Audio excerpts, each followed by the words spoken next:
Hey guys, so I've had several people ask me about installing a catch can and what are the benefits.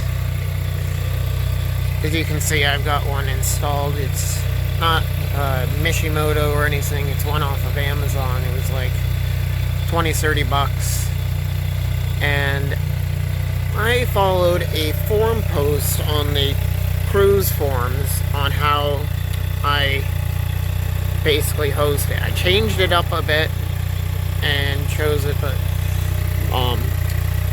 this is the stock one, and this, let me get a better grip on it. So this, it would go right over here. Of course, I have a K&N cold air intake, but the stock air box, it would fit this on it. This is your stock,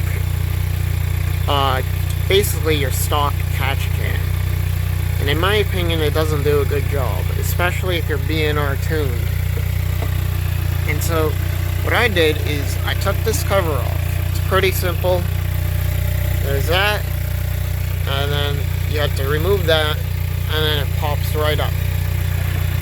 I then took a blade and cut this end. It's a hard plastic material, okay? And that hard plastic material, you can't just pry it off, you kind of need to cut it off. Be careful, do not damage the barbed plastic fit-in on the car. It's a T-fit-in underneath here. And it's basically what this connects to.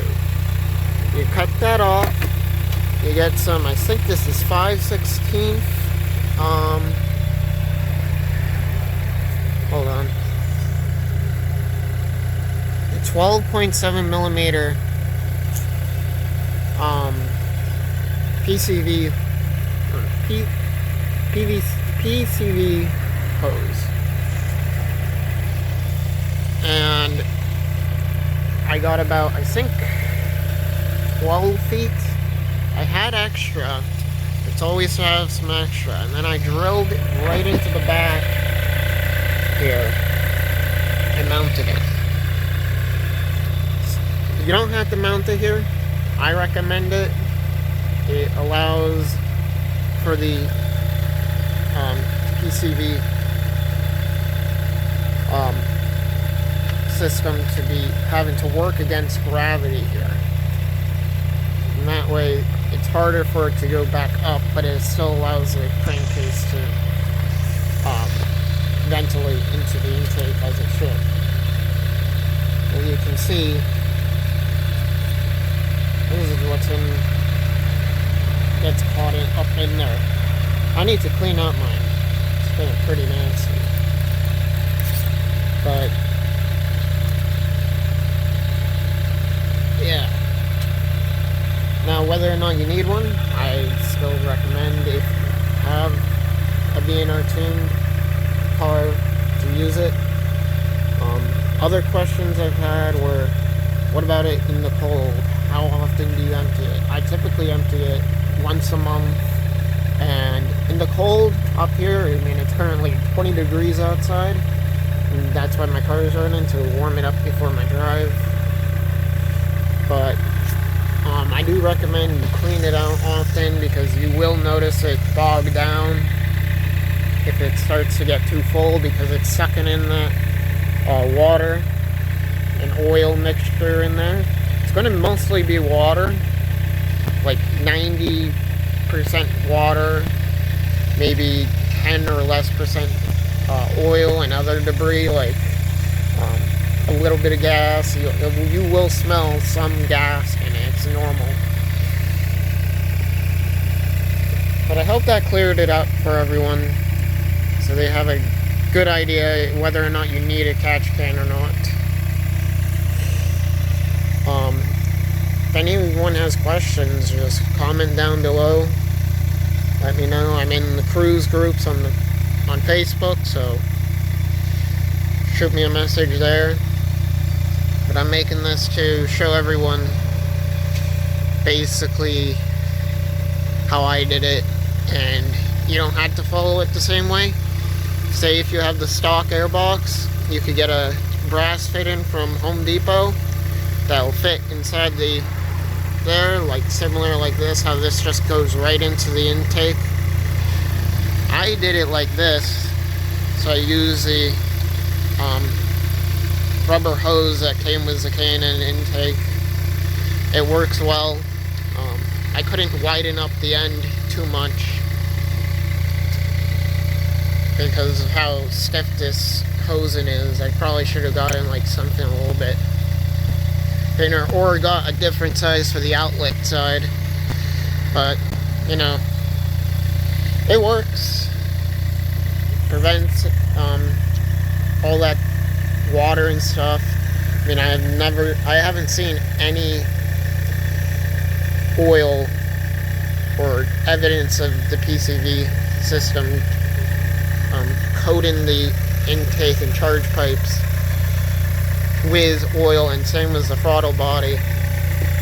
How I know is because just recently I installed a throttle body spacer from B&R down there, and it works great.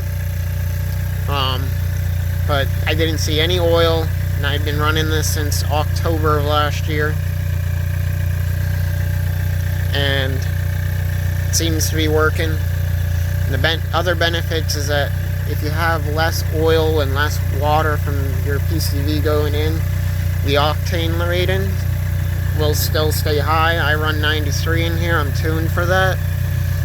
But at that octane level, oil and water will cause the octane rating to go down a bit. Now, correct me if I'm wrong, because this might not be 100% accurate, but that is generally the case. And with the lower octane rating, you might get detonation. And see, these engines, the LE2, are especially susceptible to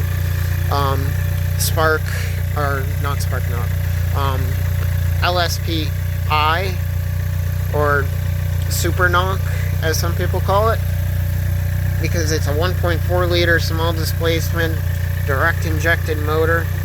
And that's another thing, direct injection. You don't have on your typical EFI engines any on your EFI engines, it shoots the gas up on your intake manifold. There'll be like 4 injectors on the intake manifold, and it'll spray the fuel and it'll go over the valves. If, say, on a direct injected motor like this, there's no fuel going over any parts up here. It's all directly into the cylinder. So you're not getting that washing effect. Another thing you could do is install a methanol injection system. People have ran that and got good results too. But if you don't want to run methanol injection, I'd suggest a catch can. Alright, I hope that cleared up any questions anyone had. Again, if you have any questions, message me, comment down below, leave a like, share it to other groups. So thank you.